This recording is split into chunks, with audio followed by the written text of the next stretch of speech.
রাজ্যে পুজোর আগেই আসতে চলেছে আপার প্রাইমারি টেট পরীক্ষার বিজ্ঞপ্তি। মানে ক্লাস 6 থেকে 8 অবধি যে শিক্ষক নিয়োগ প্রক্রিয়া হয় তার বিজ্ঞপ্তি কিন্তু পুজোর আগেই আসতে চলেছে, এরকম আমরা সবাই জানি। এবার এই আপার প্রাইমারি টেট পরীক্ষা যেটা হয় সেখানে কিন্তু নিজের সাবজেক্টের পাশাপাশি আনুষঙ্গিক আরো অন্যান্য সাবজেক্টকেও কিন্তু পড়াশোনা করতে হয়। তাই এখন এই মুহূর্তে আপার প্রাইমারি টেটের জন্য যারা আমরা প্রিপেয়ার করব, আমাদেরকে কোন স্ট্র্যাটেজি বা কিভাবে পড়াশোনা করা উচিত যাতে করে আপার প্রাইমারি টেট পরীক্ষায় তোমার এক চান্সে সিলেকশনটা হয়ে যায়, আজকের ভিডিওতে তোমাদেরকে এই স্ট্র্যাটেজিটাই ডিসকাস করব, যেটা মেনে চললে আপার প্রাইমারি টেটে তোমার সিলেকশন কিন্তু কেউ আটকাতে পারবে না। তাই পুরো ভিডিওটা স্কিপ না করে দেখতে হবে, কারণ এই ভিডিওর প্রত্যেকটা ইনফরমেশন তোমাকে তোমার পরীক্ষায় সাফল্য পেতে অনেকটাই হেল্প করবে। তো সবাইকে ওয়েলকাম জানাই আমার ইউটিউব চ্যানেল সৌভিক পাল ইউটিউব চ্যানেলে, যেখানে তুমি এসএলএসটি টেট পিএসসির অন্যান্য আপডেটও কিন্তু পেয়ে যাবে। তার জন্য চ্যানেলটাকে সাবস্ক্রাইব করে বেল আইকন প্রেস করতে কেউ ভুলো না। এবং তুমি যদি আপার প্রাইমারি টেট বা এসএলএসটি জিওগ্রাফি প্রিপারেশন করতে চাও, যে স্ক্রিনে যাওয়া যে নাম্বার 8583890659 এই নাম্বারে জাস্ট এসএলএসটি জিওগ্রাফি বা আপার প্রাইমারি টেট লিখে তুমি আমাকে হোয়াটসঅ্যাপ করবে, আমি আমাদের ডেডিকেটেড হোয়াটসঅ্যাপ গ্রুপে তোমাকে জয়েন করিয়ে দেবো। এবার মেন বিষয়ে যেটা আসি, আপার প্রাইমারি টেট পরীক্ষা মানে যেটা ক্লাস 6 থেকে 8 অবধি সরকারি স্কুলে নিয়োগের জন্য যে পরীক্ষাটা হয়ে থাকে, যাকে আপার প্রাইমারি টেট পরীক্ষা বলে, সেই পরীক্ষার প্রিপারেশন ঠিক কিরকম হওয়া উচিত। তো সবার আগে তোমাদেরকে বলে রাখি যে আপার প্রাইমারি টেট পরীক্ষায় সিলেবাস যদি তুমি ভালো করে দেখো, সেখানে চাইল্ড ডেভেলপমেন্ট পেডাগজি সিডিপি থাকে, তার সাথে বাংলা থাকে, তার সাথে ইংরাজি থাকে, এবং যারা আর্টসের স্টুডেন্ট তাদের জন্য সোশ্যাল স্টাডিজ, এবং যারা সায়েন্সের স্টুডেন্ট তাদের জন্য সোশ্যাল সায়েন্স থাকে। তো এই হচ্ছে আমাদের পুরো সিলেবাসটা, মানে বাংলা, ইংরেজি, চাইল্ড ডেভেলপমেন্ট পেডাগজি তোমাকে পড়তেই হবে, সে তুমি আর্টসের স্টুডেন্ট হও বা সায়েন্সের স্টুডেন্ট হও। আর আর্টসের স্টুডেন্ট হলে বাংলা, ইংরেজি, চাইল্ড ডেভেলপমেন্ট পেডাগজির সাথে সাথে তোমাকে অবশ্যই করে ইতিহাস, ভূগোল এই সব সাবজেক্টগুলোকে পড়তে হবে।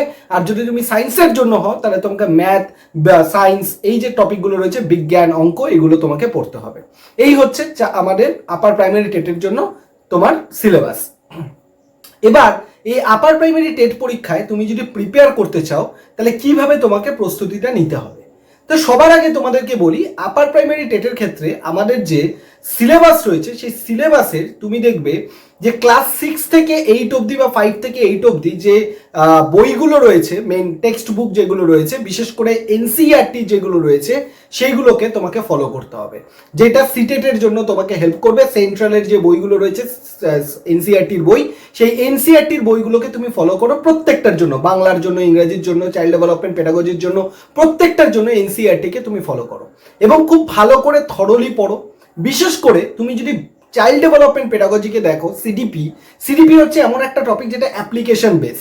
শুধুমাত্র তুমি পড়লে বুঝলে হলো না, সেটা ঠিকঠাকভাবে তুমি অ্যাপ্লাই করতে পারছো কিনা সেইটা তোমাকে দেখতে হবে। তাহলে সিডিপি পড়ার লক্ষ্য হচ্ছে তোমাকে পড়তে হবে, বুঝতে হবে, সেটাকে ইউটিলাইজ করতে হবে বা ইমপ্লিমেন্ট করতে হবে। তার জন্য তোমাকে এমসিকিউ প্র্যাকটিস করতে হবে। এবার তোমাদের অনেকের মধ্যে প্রশ্ন হচ্ছে, স্যার আপনি একটু রুটিনটা আমাদের করে দিন। আমি সবটা বলবো, ধৈর্য ধরো, আগে স্ট্র্যাটেজি বলে নেবো, তারপর তোমাদের রুটিনও করে দেবো, ঠিক আছে?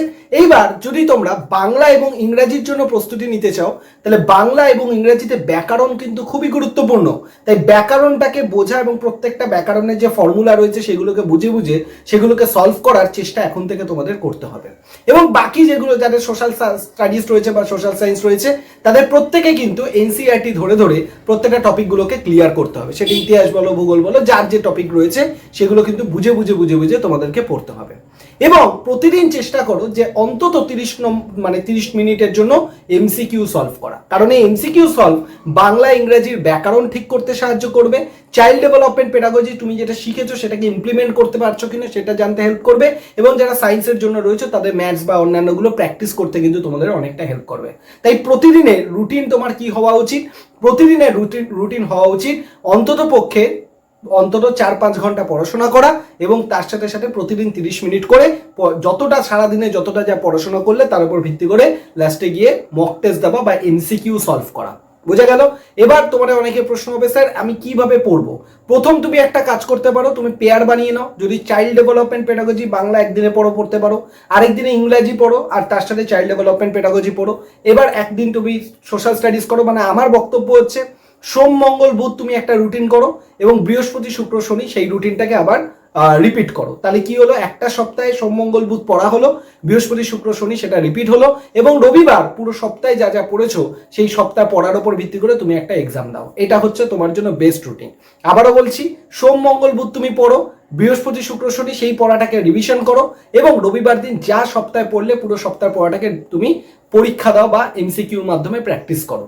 তাহলে প্রথম টিপস তোমাদেরকে দিলাম যে চাইল্ড ডেভেলপমেন্ট পেডাগজিটাকে পড়ো এবং তার সাথে সাথে এমসিকিউ সলভ করো, বাংলা ইংরেজিকে এমসিকিউ সলভ করো, এবং বাকি টপিকগুলো এনসিইআরটির মাধ্যমে পড়ো এবং পড়ে এমসিকিউ সলভ করো। প্রতিদিন 4 থেকে 5 ঘন্টা পড়াশোনা, তার সাথে সাথে 30 মিনিটের জন্য এমসিকিউ সলভ, এবং সোম মঙ্গল বুধ করে পড়ো, তার রিপিট হবে বৃহস্পতি শুক্র শনি, এবং রবিবার গিয়ে পুরো সপ্তাহে যা যা পড়ছো সেটাকে তোমাকে রিভিশন করতে হবে, বা তোমাকে পরীক্ষাও তার সাথে দিতে হবে, রিভিশন এবং পরীক্ষা। তো এই হচ্ছে মোটামুটি তোমাদের স্ট্র্যাটেজি। এবং আপার প্রাইমারি টেটের জন্য সবার আগে ইম্পর্টেন্ট, পড়া শুরু করারও আগে ইম্পর্টেন্ট সিলেবাসটাকে ডাউনলোড করো ওয়েবসাইট থেকে, যদি না পাও আমাদের হোয়াটসঅ্যাপ গ্রুপে টেলিগ্রাম গ্রুপে জুড়ে যাও, আমি সেখানে তোমাদেরকে দিয়ে দেবো। এবং তুমি সিলেবাস থেকে সিলেবাসের মধ্যে কোন কোন টপিকগুলো ইম্পর্টেন্ট পড়া দরকার আগে সেগুলোকে আগে আইডেন্টিফাই করে নাও। তোমরা যদি মনে করো যে আমি তোমাদের আইডেন্টিফাই করে দিই, তাহলে অবশ্যই ভিডিও কমেন্ট সেকশনে লিখবে, আমি তোমাদেরকে আইডেন্টিফাই করে দেবো কোন টপিকগুলোকে পড়া দরকার। কেন? কারণ অনেক সময় না আমরা পড়তে পড়তে আনইম্পর্টেন্ট জিনিসগুলো আগে পড়ে ফেলি, ইম্পর্টেন্ট জিনিসগুলো বাকি থেকে যায়, পরীক্ষা চলে আসে, ইম্পর্টেন্ট জিনিসগুলো বাদ পড়ে যায়। সেটা যাতে না হয় তার জন্য ইম্পর্টেন্ট টপিকগুলোকে আগে মার্ক করে নাও, প্রিভিয়াস এর কোশ্চেন পেপার দেখে, এবং সেই টপিকগুলোকে বারবার রিভাইজ করতে শুরু করো, পড়তে শুরু করো আগে। তারপর প্রিভিয়াস এর কোশ্চেন সলভ করো এবং প্রচুর পরিমাণে মক টেস্ট দাও। এইটা যদি তুমি করতে পারো এখন থেকে, এটা তোমাকে কি করবে, এটা তোমাকে কিন্তু প্রচুর পরিমাণে হেল্প করবে তোমার আস্তে আস্তে গ্র্যাজুয়ালি ইমপ্রুভমেন্ট করার জন্য, ঠিক আছে? এবং আপার প্রাইমারি টেটের কোন ইউনিটের জন্য কোন বই পড়বে, বেস্ট কোনটা, চাইল্ড ডেভেলপমেন্ট পেডাগজি, বাংলা ইংরেজি প্রত্যেকটার জন্য বুক লিস্ট আমি করে দিয়েছি। যদি না দেখে থাকো অবশ্যই বুক লিস্ট দেখে নাও, চ্যানেলে ভিডিও সেকশনে পেয়ে যাবে। আর না পেলে অবশ্যই টেলিগ্রাম চ্যানেলে জয়েন করে যাও, সেখানেও আমি লিঙ্ক দিয়ে দিয়েছি, তুমি দেখে নিতে পারবে। বুক লিস্টটা অবশ্যই দেখে নিও। এই বুক লিস্টটার মধ্যে যে যে বইগুলো বলেছি সেটা তোমাকে অনেকটাই হেল্প করবে। এবার আসি আমি তোমাদের কিভাবে হেল্প করব। আমি ইউটিউবে তোমাদের চাইল্ড ডেভেলপমেন্ট পেডাগজির উপর ডিটেল ক্লাস নেব। ডিটেল ক্লাস নিয়ে সিডিপির পার্টটা তোমাদের কোনো চিন্তা করার দরকার নেই, পুরোটা আমি তোমাদেরকে ভালো করে পড়িয়ে দেবো। কারণ সিডিপি খুব একটা ইম্পর্টেন্ট ভাইটাল টপিক, যেহেতু এনসিটি রুল অনুযায়ী পরীক্ষা হতে চলেছে, সেই জন্য সিডিপি থেকে কিন্তু একটা ভালো ওয়েটেজের কোশ্চেন পেপার তোমাদের আসবে। তাই জন্য আমি তোমাদের বলছি প্রিপারেশনটাকে সিটেড লেভেলে নিয়ে যাও, যাতে করে আপার প্রাইমারি টেট পরীক্ষাটা তোমার খুব ভালোভাবে হয়। আশা করি তোমাদের যা যা সমস্যা ছিল সমস্ত সমস্যা বা প্রশ্নের উত্তর আমি দিয়ে দিতে পেরেছি। এরপরও যদি কোনো প্রশ্ন থাকে ভিডিওর কমেন্ট সেকশনে জানাবে, আমি তার উত্তর দিয়ে দেবো। এবং ভালো লাগলে একটা লাইক এবং শেয়ার করে দেবো ভিডিওটা, এবং চ্যানেলটাকে সাবস্ক্রাইব করে বেল আইকন প্রেস করে রাখবে। সবাই খুব ভালো থাকো, সুস্থ থাকো, দেখা হচ্ছে নেক্সট ভিডিওতে। ধন্যবাদ সবাইকে।